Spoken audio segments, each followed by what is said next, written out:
تاریخ اسلام کے افق پر ایک سوال گونجتا ہے، وہ کون تھا جس کی تلوار عدل بنی اور جس کا علم امت کا سرمایہ بن گیا؟ وہ کون تھا جس نے اندھیری راتوں میں یتیموں کے دروازے پر دستک دی اور دن کے اجالے میں حق کے لیے ڈٹ گیا؟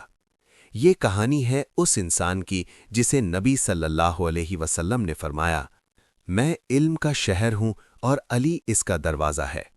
لیکن اس دروازے کے پیچھے کیا راز چھپا ہے؟ آئیے وقت کے پردے ہٹاتے ہیں۔ حضرت علی بن ابی طالب رضی اللہ عنہ، اسلام کی تاریخ کا ایک ایسا نام جس کے بغیر سیرت نبوی صلی اللہ علیہ وسلم مکمل نہیں ہوتی۔ وہ پہلے بچوں میں سے تھے جنہوں نے اسلام قبول کیا۔ وہ نبی کریم صلی اللہ علیہ وسلم کے چچا زاد، داماد اور قریبی ساتھی تھے۔ لیکن یہ دستاویزی کہانی صرف رشتوں کی نہیں، یہ کہانی ہے ایمان، قربانی، علم، شجاعت اور عدل کی۔ یہ کہانی ہے اس انسان کی جس نے ہر دور میں حق کا بوجھ اٹھایا۔ مکہ کی تپتی ہوئی گلیاں، کعبہ کے سائے میں پرورش پانے والا ایک خاموش مگر گہرا ذہن۔ حضرت علی رضی اللہ عنہ نبی کریم صلی اللہ علیہ وسلم کے گھر میں پلے بڑھے۔ وہ وحی کی پہلی آوازوں کے گواہ بنے۔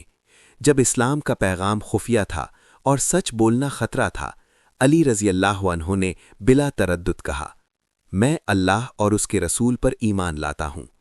یہ کوئی عام فیصلہ نہ تھا، یہ ایک بچے کا فیصلہ تھا، مگر وزن ایک پوری زندگی کا۔ پھر آئی وہ رات، ہجرت کی رات۔ تلواریں ننگی تھیں، مکہ کے سردار گھات لگائے بیٹھے تھے اور بستر پر لیٹا تھا علی رضی اللہ عنہ، نبی کی امانتوں کی حفاظت کے لیے اپنی جان کو خطرے میں ڈال کر۔ یہ ایمان کا پہلا امتحان تھا اور علی رضی اللہ عنہ سرخرو نکلے۔ اسلام کو پہلی بار کھلا چیلنج، میدان بدر، 313 افراد اور سامنے ایک لشکر۔ جب تلواریں ٹکرائیں، علی رضی اللہ عنہ آگے بڑھے۔ ان کی ضربیں صرف جسموں پر نہیں، باطل کے غرور پر پڑ رہی تھیں۔ پھر آیا احد، وہ دن جب صفیں ٹوٹ گئیں۔ افواہ پھیلی کہ نبی صلی اللہ علیہ وسلم شہید ہو گئے ہیں۔ خوف پھیل گیا، لیکن علی رضی اللہ عنہ وہیں کھڑے رہے، نبی کے گرد ڈھال بن کر۔ زخم آئے، خون بہا، مگر قدم نہ ہٹے۔ یہ شجاعت صرف جنگ کی نہ تھی، یہ وفا کی شجاعت تھی۔ مدینہ کے گرد خندق، دشمن سامنے، اور ایک نام، عمرو بن عبد الود، جسے عرب کا ناقابل شکست جنگجو کہا جاتا تھا۔ سکوت چھا گیا، کوئی آگے نہ بڑھا۔ تب علی رضی اللہ عنہ کھڑے ہوئے، اجازت مانگی اور میدان میں اترے۔ یہ صرف ایک مقابلہ نہ تھا، یہ حق اور باطل کا آمنے سامنے آنا تھا، اور تاریخ نے دیکھا کہ باطل گرا اور حق بلند ہوا۔ پھر خیبر، قلعہ بند، دروازے مضبوط، پرچم علی رضی اللہ عنہ کے ہاتھ میں آیا۔ وہ دروازہ جو کئی لوگ نہ ہلا سکے، علی رضی اللہ عنہ کے ہاتھوں سے ہل گیا۔ لیکن علی رضی اللہ عنہ صرف تلوار نہ تھے، وہ علم تھے، نبی کے قریب ترین شاگرد، قرآن کی گہرائیوں کو سمجھنے والے، فتویٰ دینے میں احتیاط اور حق کہنے میں بے خوف۔ وقت گزرا، نبی صلی اللہ علیہ وسلم دنیا سے تشریف لے گئے، اور پھر خلفائے راشدین کا دور۔ جب خلافت علی رضی اللہ عنہ تک پہنچی تو حالات آسان نہ تھے۔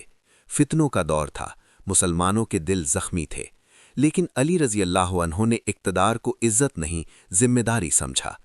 وہ بیت المال کے چراغ بجھا دیتے تھے جب ذاتی بات کرتے۔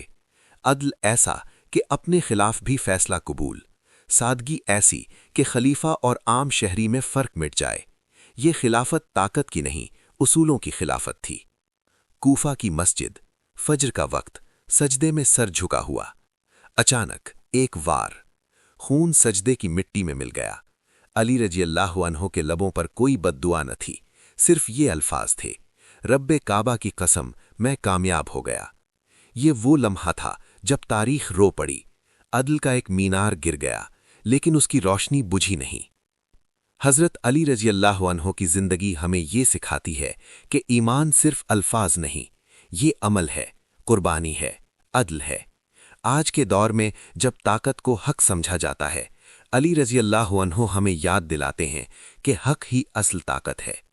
اگر ہم علم، عدل اور اخلاق کو اپنا لیں تو ہم بھی اس وراثت کے امین بن سکتے ہیں جو علی رضی اللہ عنہ چھوڑ گئے۔